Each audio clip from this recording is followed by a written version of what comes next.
Halo teman-teman, kali ini kita akan membahas lagi bagaimana caranya membuat AI agent menggunakan Agent Development Kit atau ADK. Pastikan juga teman-teman telah mengikuti tutorial lainnya di YouTube channel dari Halvina Tutorial. Jadi teman-teman bisa memilih yang playlistnya adalah Google ADK. Di sini saya telah mengupload beberapa sampel video yang bisa teman-teman pelajari terkait implementasi AI agent di dunia nyata. Um, Pada kesempatan kali ini, saya telah membuat sebuah AI agent yang di sini agent yang akan kita bahas adalah agent manajemen stok otomatis. Jadi metode yang kita gunakan di tutorial ini adalah sequential workflow. Nanti teman-teman bisa membaca dokumentasi resminya di sini di adk.dev agent/workflow agent. Nah, ini adalah template agent workflow. Jadi kalau kita teman-teman bisa lihat di sini, template workflow ini dia punya ada 3 ya. Di sini ada pertama ada sequence agent, ada loop agent, dan ada juga parallel agent. Jadi di tutorial ini kita akan bahas cara saya membuat agent AI dengan sequential workflow. Jadi teman-teman bisa buka, terus bisa lihat pattern ya. Patternnya seperti ini. Jadi ada sub agent 1, sub agent 2, nanti output gitu ya. Jadi sistemnya adalah sequential agent. Oke, sampel agent yang akan kita bahas di tutorial di kesempatan kali ini adalah kita akan membuat agent manajemen stok otomatis. Proyek ini adalah ya ini sebuah sampel ya, sampel implementasi alur kerja sekuensial menggunakan Google ADK. Jadi proses bisnisnya nanti sistem ini akan simulasikan alur kerja departemen pengadaan atau procurement dan inventaris perusahaan melalui 3 tahap. Yang pertama ada nanti si agent pertama, sub agent pertama nanti akan membaca CSV untuk menganalisis risiko dan stok yang ada di database, tapi kebetulan kali ini nanti kita akan menggunakan file CSV. Terus yang kedua nanti ada forecasting untuk menganalisa kebutuhan dan stok pengaman. Terus yang ketiga nanti ada menyimpan teks PO. Jadi hasilnya nanti hasil analisisnya akan disimpan ke dalam sebuah file txt dalam bentuk draft. Jadi nanti hasilnya akan seperti ini. Ini adalah hasil outputnya nanti seperti ini. Nanti ada PO number, date, supplier information, name, order details, product line, dan quantity, serta unit price dan total harga. Ini adalah nanti sampel output dari AI agent yang sudah kita buat. Oke, sekarang kita lihat datanya. Di data ini kita nanti punya ini data sampel. Jadi di sini kita punya ada produk line, months, unit terjual, current stock, unit price dalam bentuk USD, dan supplier. Ini adalah sampel data yang nanti akan kita coba olah menggunakan meminta bantuan Gemini model. Oke, sekarang kita back to again ke redmi.md. Jadi nanti teman-teman bisa membacanya juga di GitHub ya. Jadi teman-teman bisa mendownload repository ini di GitHub dari Halvina. Repositorinya adalah ADK Agent Management Stock Otomatis. Teman-teman bisa mendownloadnya di sana dan mempelajarinya source code terkait dengan bagaimana cara mengimplementasikan AI agent untuk mengotomatiskan manajemen stok. Oke, sekarang kita akan coba lihat ya. Kalau kita lihat di sini, kita punya 3 agent ya. Ada best seller, kita punya 3 sub agent, ada best seller analyzer, demand forecaster, dan juga ada purchase order drafter. Kita sekarang berpindah ke agent.py. Jadi di sini kita membuat tiga buah sub agent. Pertama ada best seller analyzer. Jadi ini adalah struktur LLM agent ya. Jadi teman-teman perlu mendefine name, description, model, third instruction. Nah, ini adalah alur yang paling penting ya. Jadi di sini teman-teman perlu mendefinisikan secara jelas tiap sub-agent ini dia bertindak sebagai apa. Karena dia di sini bertindak sebagai bestseller analyzer, jadi dia nanti akan salah satu tugasnya adalah dia akan memanggil tool read sales data. Terus setelah itu dia nanti akan membandingkan lini produk. Selanjutnya dia akan menghasilkan analisis terperinci termasuk nama, lini produk, unit terjual, baru-baru ini stok dan juga stok saat ini. Nah, ini adalah instruction dari si bestseller analyzer. Terus yang kedua tentang forecaster, jadi tentang prediksi demand. Deskripsinya memprediksi permintaan bulan depan dan menghitung jumlah pesanan yang diperlukan. Dan lagi-lagi di instruction ini harus jelas ya, jadi kita harus mendetailkan terlebih dahulu.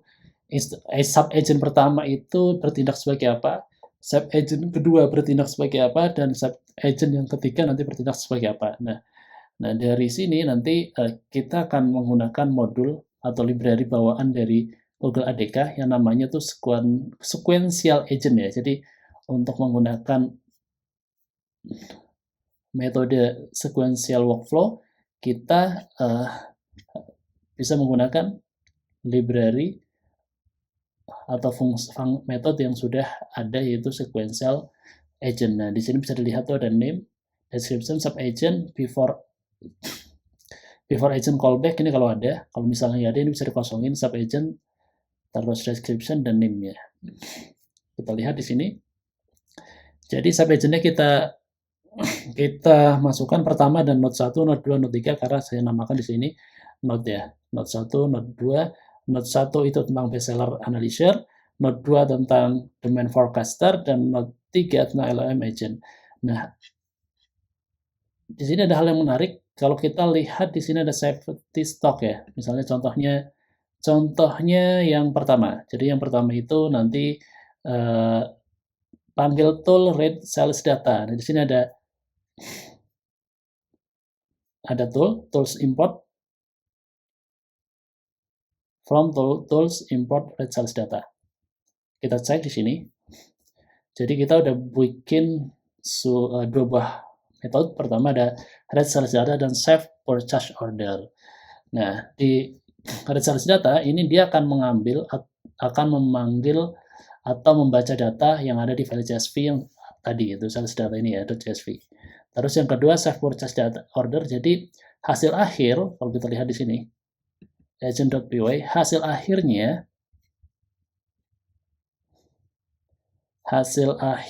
nanti akan kita simpan ke dalam sebuah file dengan namanya adalah draft purchase order.txt. Nah, ini langkah ketiga nih di bagian ini ya, di bagian purchase order drafter. Di step yang ketiga adalah panggil tool save purchase order untuk menyimpan teks draft PO ke draft purchase order.txt.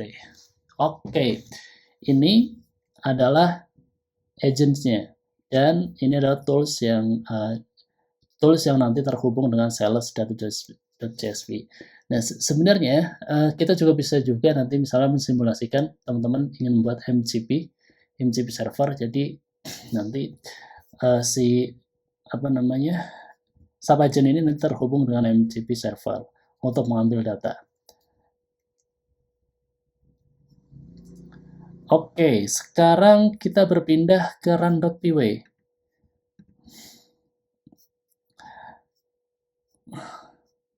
Nah, kita bisa lihat di sini desain arsitektur filenya.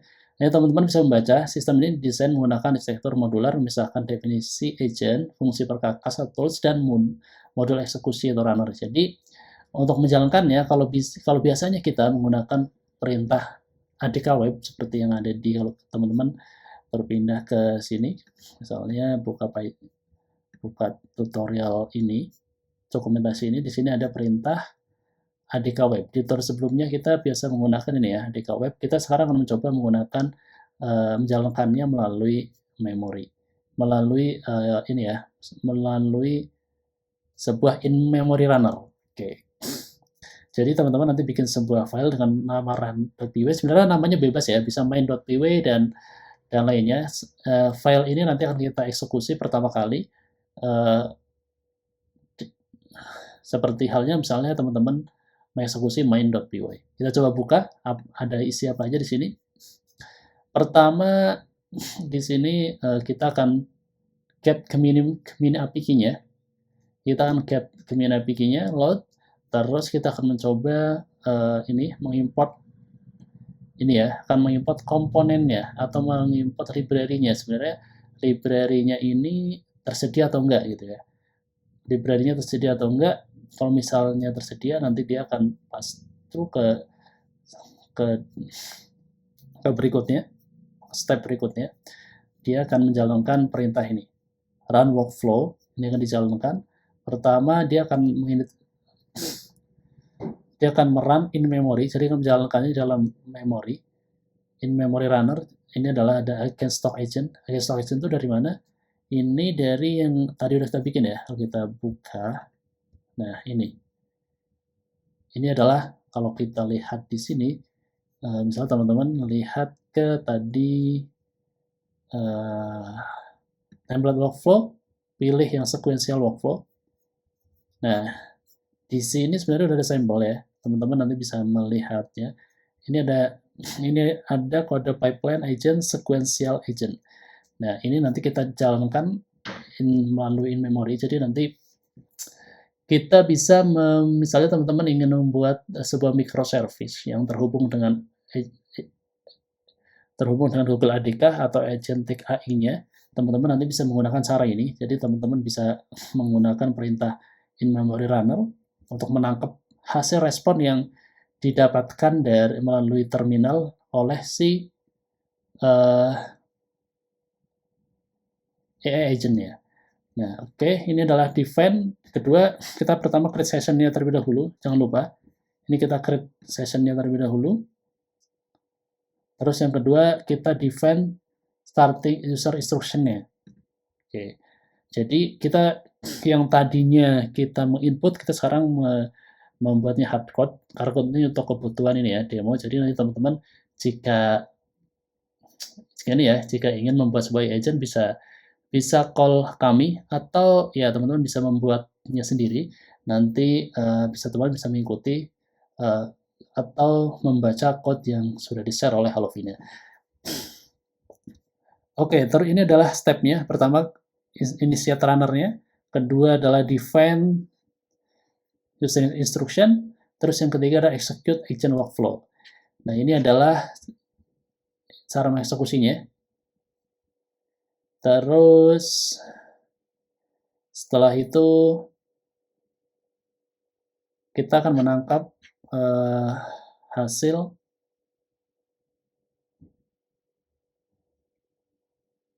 ya.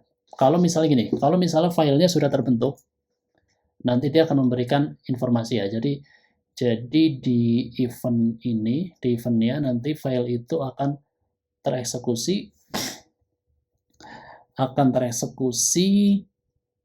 file ini akan dibaca oleh si file sales.csv, akan dibaca oleh tools yang sudah kita buat tadi, yaitu tool redsales.data.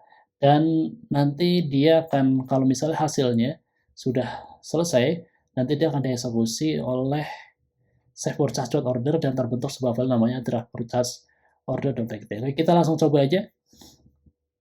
Kita delete. Ini kita coba delete dulu. Terus pastikan teman-teman berada pada mode Python Virtual Environment.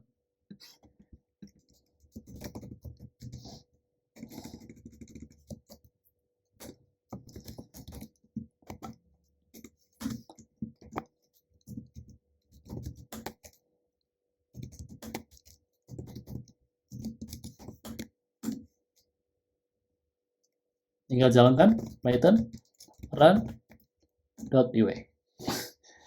Load successful. Sedang execution workflow.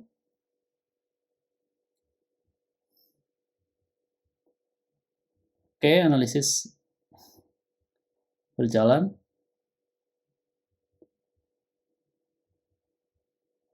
Kita tunggu prosesnya lagi proses.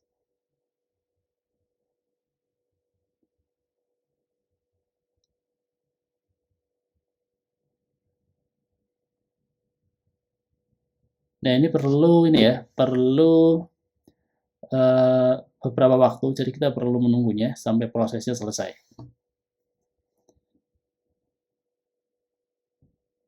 Kita tunggu beberapa saat. Oke, ini udah berjalan. Perkiraan per menit. Jadi kalau kita lihat di sini identifikasi saat ini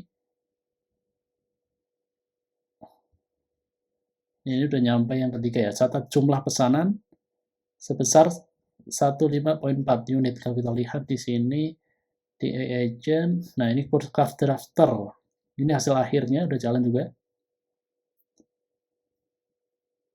Nah, draft ini siap ditinjau lebih lanjut atau dikirimkan ke Departemen Keuangan untuk persetujuan pembayaran. Workflow execution complete. Kita lihat tadi, di sini ada keterangan workflow ini ya, workflow execution complete. Nah, ini udah nih. Jadi ada keterangan workflow execution complete. Oke, ini harusnya filenya udah terbentuk seperti yang tadi sudah kita bahas. Harusnya nanti filenya adalah draftpurchase.order.txt. Oke, teman-teman, demikian hasil akhir pembahasan kita tentang mengimplementasikan sequential workflow dari Google ADK pada real case di dunia nyata. Selamat mencoba.